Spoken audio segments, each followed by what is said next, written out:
With pregnancy come many physical changes. Many are obvious to the naked eye, such as your growing belly or skin changes. But what about internal changes in pregnancy?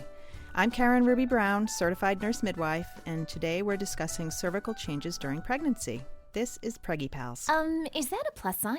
Pink or blue? Hospital or home birth? What type of food should I be eating? I think I just peed myself. I'm pregnant and I have to exercise. What pregnancy glow? Wait, was that a contraction? Gotta make these pants fit. I've got kinkles. What do you mean there's more than one? You've got the symptoms, and now you've got the support you need for a happy 9 months. This is Preggy Pals, your pregnancy, your way. Welcome to Preggy Pals, broadcasting from the Birth Education Center of San Diego. Preggy Pals is your online, on-the-go support group for expecting parents and those hoping to become pregnant. I'm your host, Stephanie Glover. Thanks to all of our loyal listeners who have joined the Preggy Pals Club. Our members get special episodes, bonus content after each new show, plus special giveaways and discounts. See our website for more information. Another way you can stay connected is by downloading our free Preggy Pals app, available in the Android, iTunes, and Windows marketplaces. Sunny, our producer, is now going to give us some information about our virtual panelist program. Hello, everyone. So if you're listening to today's show and you're not joining us here in the studio, you can still participate. We would love to hear your questions for our expert. We would love for you just to kind of join the conversation and share your personal experience. So there's a couple different ways you can do that. You can like our Facebook page at Preggy Pals. You can also follow us on Twitter, which is Preggy _Pals. And we're going to be kind of tweeting out some information and posting some stuff, some photos to Facebook as we go along through today's conversation. And feel free to write us back, to comment on some of the things that we'll be discussing. You can even make it into the show. We can read some of your comments in the show. If you are using Twitter, use hashtag PreggyPalsVP. That VP stands for Virtual Panelist. And if you want some more information about our Virtual Panelist program, you can visit our website at newmommymedia.com. Thank you, Sunny. Yes. So let's go around the table here, and I'm going to have the panelists introduce themselves. We have two Kristens in the room today, so I'm going to start with Kristen 1. All right. Thank you. My name is Kristen Pavon. I am 33 years old. My current job title is full-time stay-at-home mom. Definitely the hardest job I've ever had. And I am not currently pregnant. I have 2 children. My daughter Zoe just turned 3 last week, and my son Brady is 10 and a half months old. And I had 2 vaginal births with both children, 2 inductions and 2 vaginal births. All right. My name is Michelle Ashley. I am 34. I am in the insurance industry. I am due on December 31st with my second son. They will be 20 months apart, so I have a toddler at home, and delivered in a hospital vaginal birth. Hello, my name is Kristen Stratton. I am a birth and postpartum doula, and I'm also in the marketing industry. I'm the mother of 3 really super adorable children. I have a 4-year-old daughter and a 2.5-year-old son and a 15-month-old son. And I had cesarean births, but I also went for a VBAC after 2 cesareans. So, Great. Thank you so much for joining us. thank you.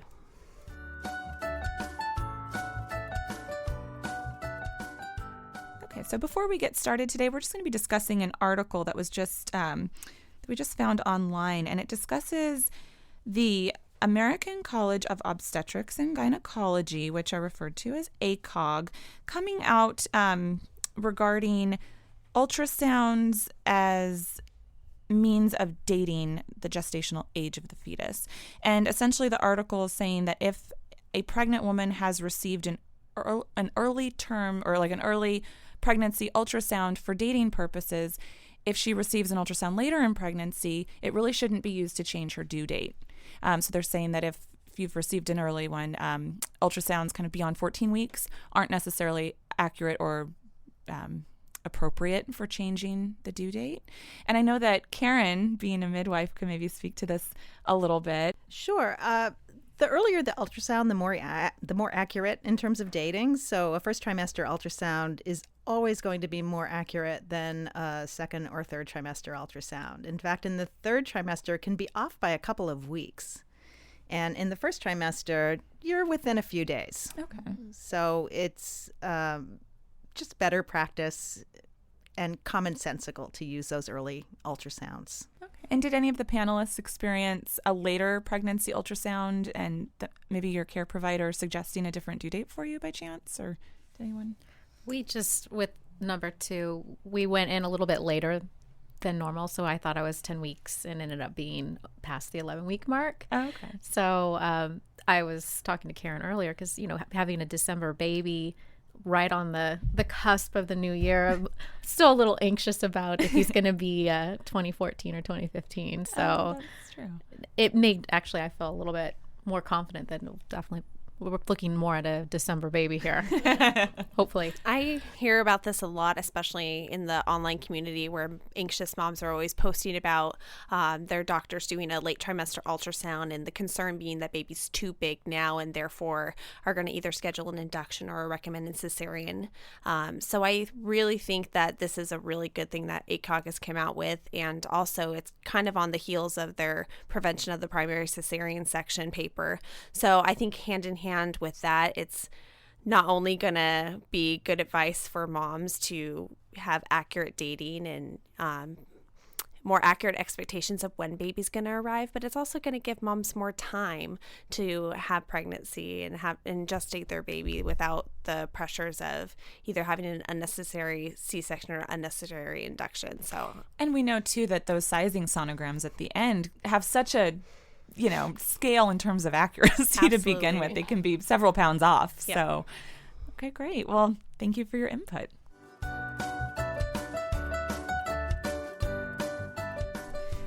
Today, we are learning all about cervical changes in pregnancy. Joining us as our expert panelist is Karen Ruby Brown, a certified nurse midwife with extensive experience in a variety of birth settings, including hospital, birth center, and home. She received her midwifery training and Master of Science in Nursing at Yale University in 2002, has been with UCSD Midwifery Service since 2003, and most recently opened a solo practice called Airy Midwifery, offering home and birth center deliveries. Welcome to the show, Karen. Thanks for joining us. Thanks so much. Good to be here. Great. So let's start by quickly explaining what the cervix is.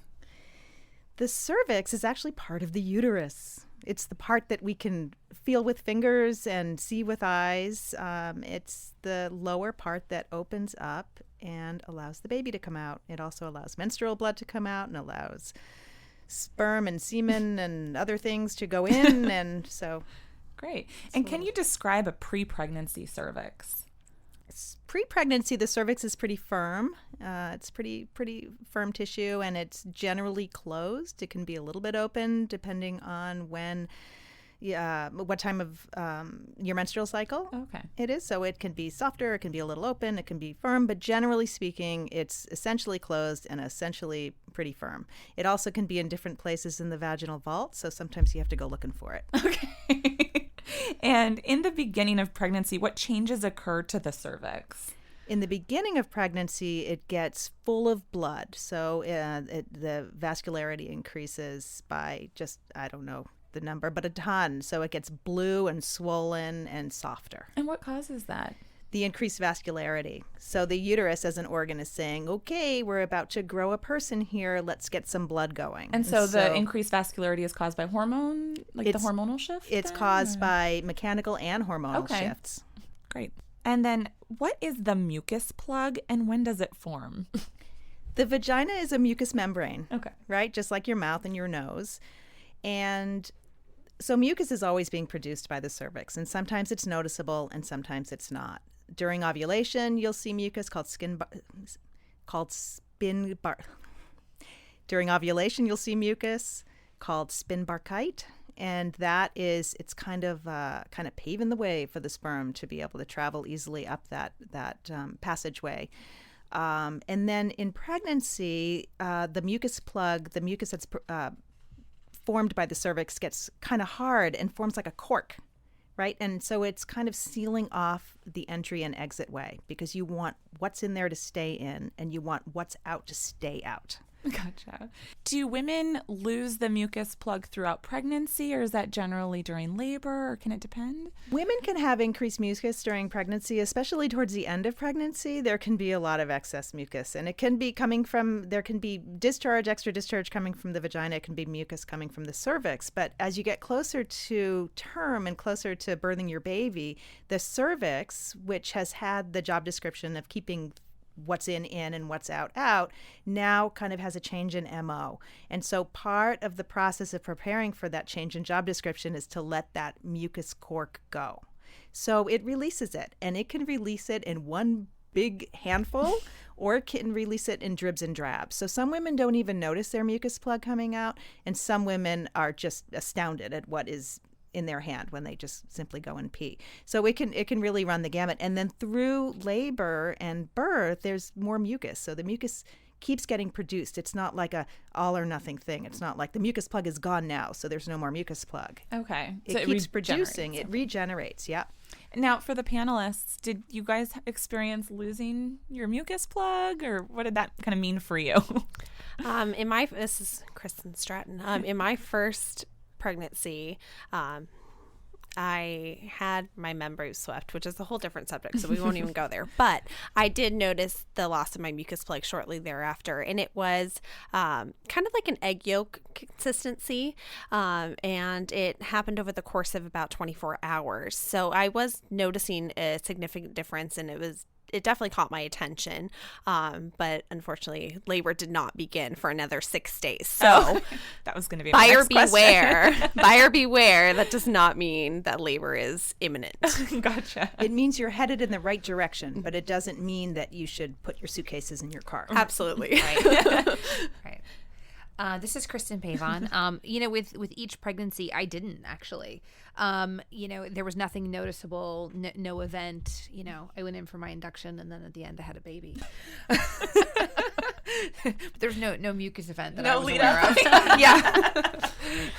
How about you, Michelle? Yeah, that's probably more my experience, is maybe a little bit more discharge, but nothing that I would have definitively said, yep, that's what that is. So. Gotcha. Yeah, I think I lost some of mine with my first around 35 or 36 weeks. And then with my second, I think it was maybe a week before I delivered, but it was just different. It wasn't as, like gelatinous. It was just kind of in passing and didn't think too much of it. So it's really interesting to see the broad range and how I different. like the term, the mucus event. I might borrow that from you. So what does it mean when the cervix is dilated? The cervix dilates to let the baby out, and it just means that the bottom of the uterus, the exit door, is opening and essentially becoming a single passage with the vagina. So it becomes one large room. Okay.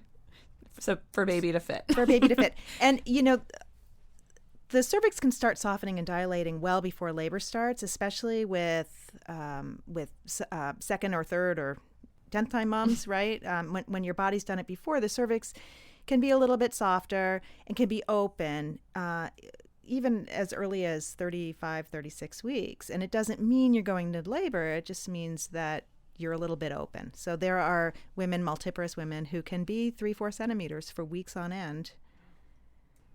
Okay. And it doesn't even necessarily mean that, labor's happening within. It can be quite frustrating for those moms, right? Because we think of dilation as an indication of where our body is in labor. But if you're not in labor and you're 4 centimeters, it can be frustrating. At that point, there won't be a mucus plug because the cervix is just too soft and open. So those moms might not notice the mucus plug at all. So then when we're speaking about labor progress and we hear so much about dilation, I almost feel like that's the most prevalent in terms of gauging what's going on with the cervix.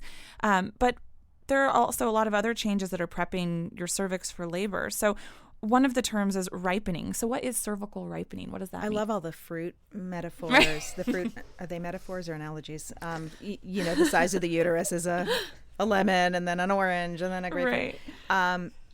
Ripening just means it's getting soft. So it is like fruit. When you have a hard nectarine, it's hard to eat, right? And it's firm, it's hard, it's not indentable. When you have a ripe nectarine, it's indentable and it's ready to eat. And same with the cervix. It's just when it's hard, it's not ready to open, and when it's soft, that's an indication that body's moving towards having the baby. It has to soften, which is ripening. It has to efface, which is shortening.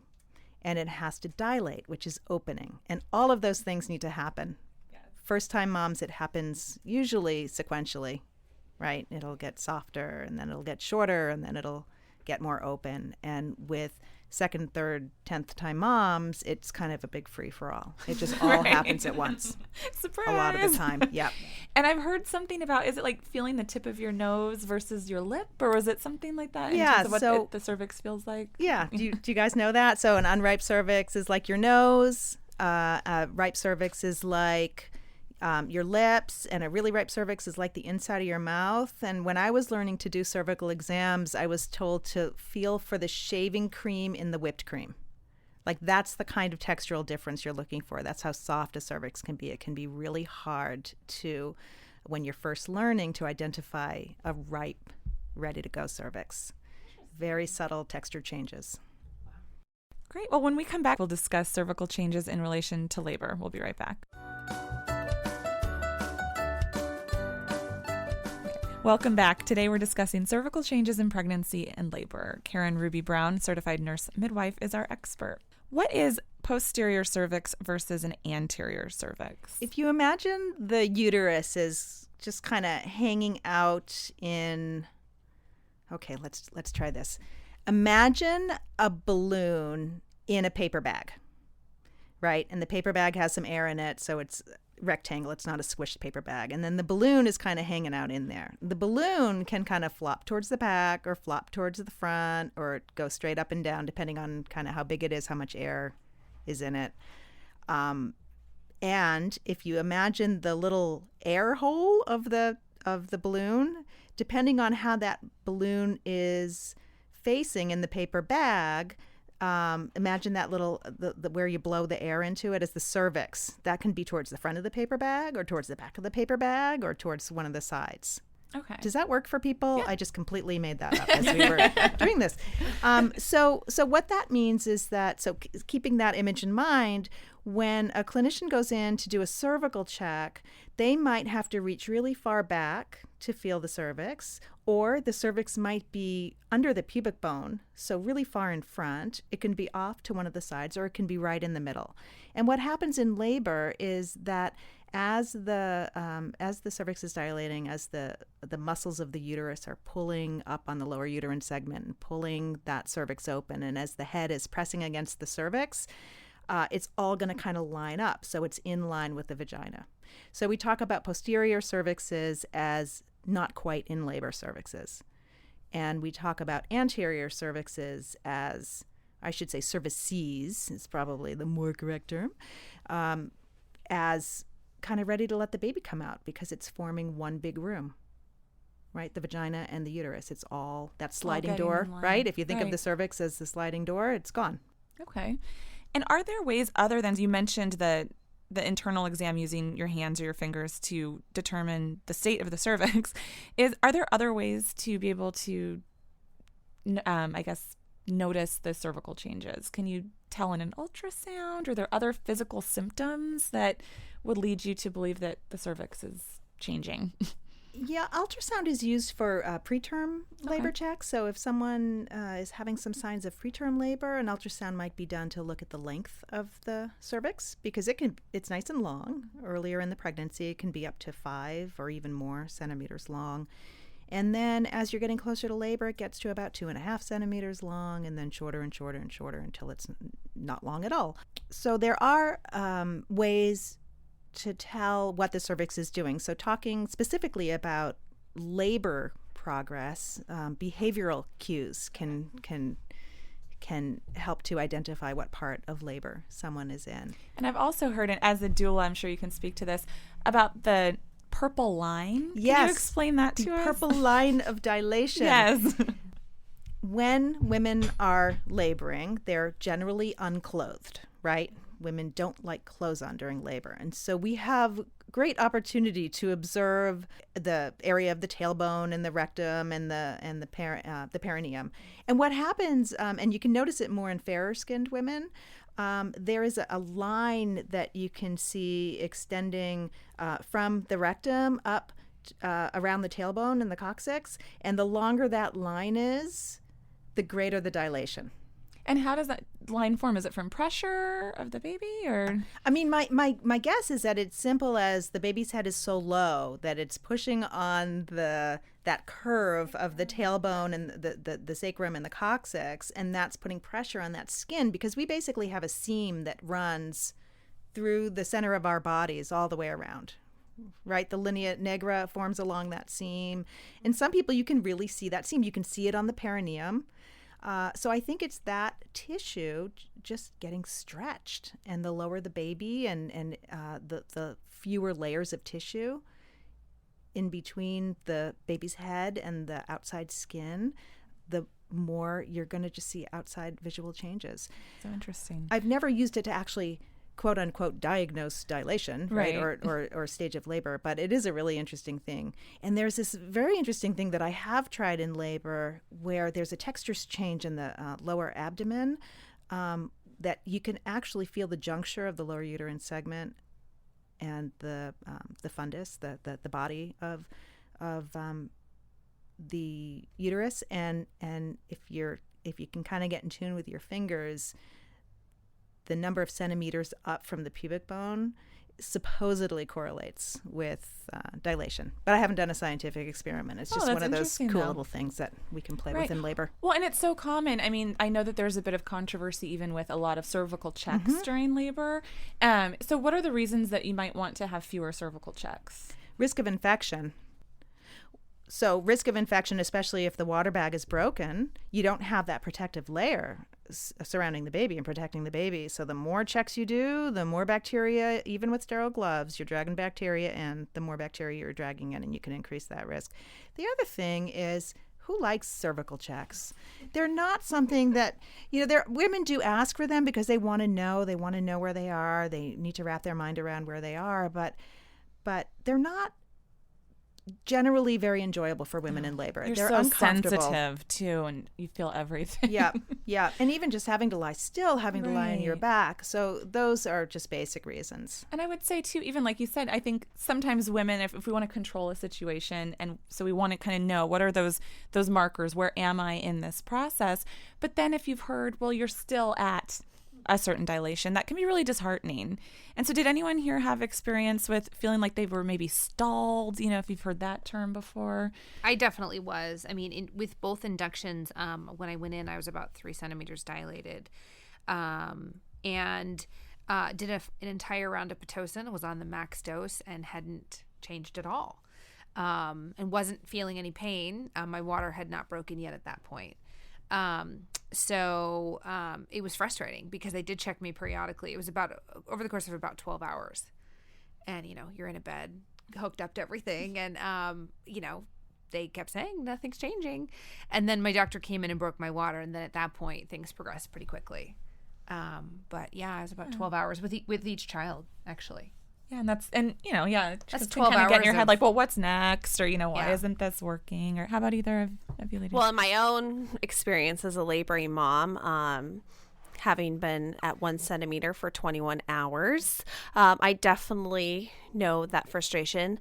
As a doula, when my clients choose to have a vaginal exam, it can sometimes be very reassuring and joyful to know that progress is being made, but it can also be twofold. It can be disheartening. It can be frustrating.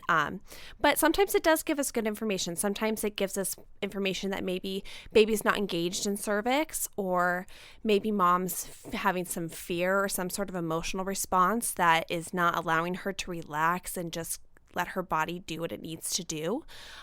So it's also a very important thing for us to realize that there is a mind-body connection to the cervix, and I'm sure Karen can speak to that as a midwife as well. So that's something to consider as well, because when we go in for exams during prenatal appointments and we consent to vaginal exams, sometimes we set ourselves up for a failure because our body's not working. We're not dilated. We're not doing that. And so was dilated at 37 weeks at 3 centimeters, and I'm still high and tight. And, and it doesn't mean that your body's not doing what it's meant to do. It's different. So I think women should be really kind to themselves when it comes to dilation, because their bodies were made to have babies. And I think it's the greatest exercise in patience. it is. It is. And faith. And so is parenting, for that matter. Just setting you up for the next 18, 30 forever years. Yeah.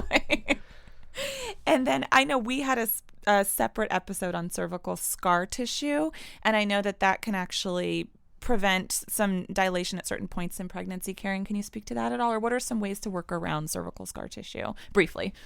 Yeah. So if someone's had a LEAP procedure, which is surgical removal of part of the cervix for abnormal cells, there can be some scar tissue formed, and it's like, imagine a purse string with a fishing line through it. It can just be really, really hard fibrous stuff, and it just won't open no matter how much you're contracting rather. And so sometimes you just need a clinician to go in there and just massage it out, just get rid of it. And so that's sometimes it's discovered in labor. Oh, there's scar tissue. Have you had a procedure? Yes. I mean, ideally we know this beforehand, but sometimes we don't. Right, oh, yes, I had this. Right. Just massage it out. Okay. It's not comfortable, but it can lead to labor, which is what we want, right? What we're there for. That's right. Well, thank you, Karen, for joining us today. For more information about Karen Ruby Brown, as well as information on any of our panelists, visit the episode page on our website. This conversation continues for members of the Preggy Pals Club. After the show, Karen's going to be discussing what an incompetent cervix is. To join our club, visit our website, newmommymedia.com.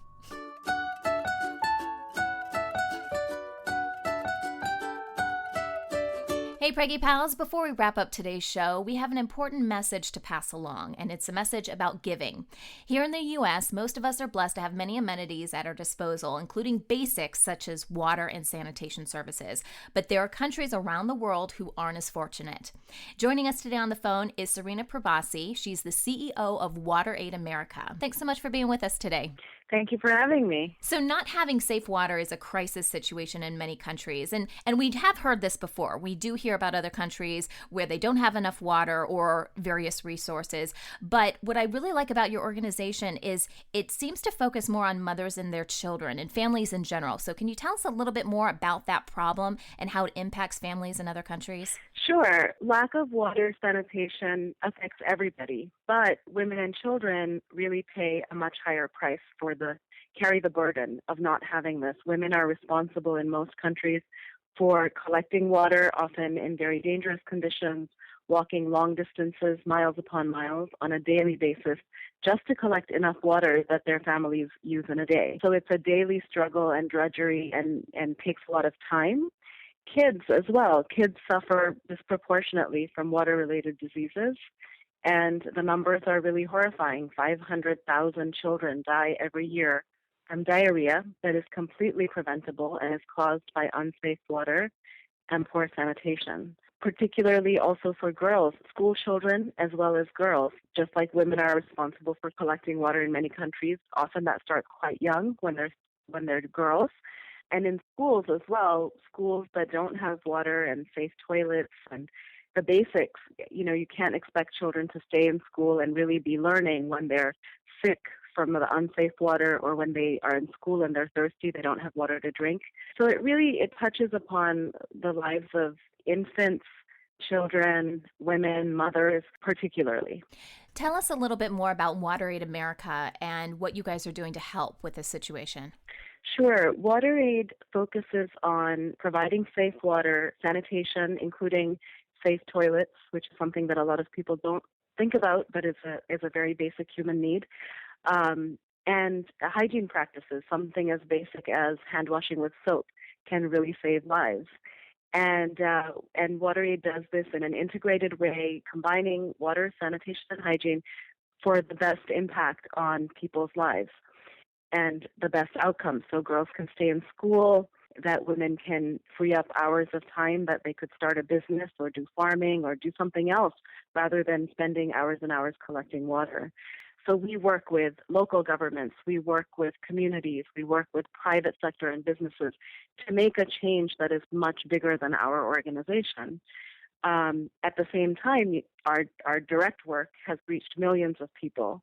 And water and sanitation, investing in water and sanitation is one of the best investments people can make because you get a huge return.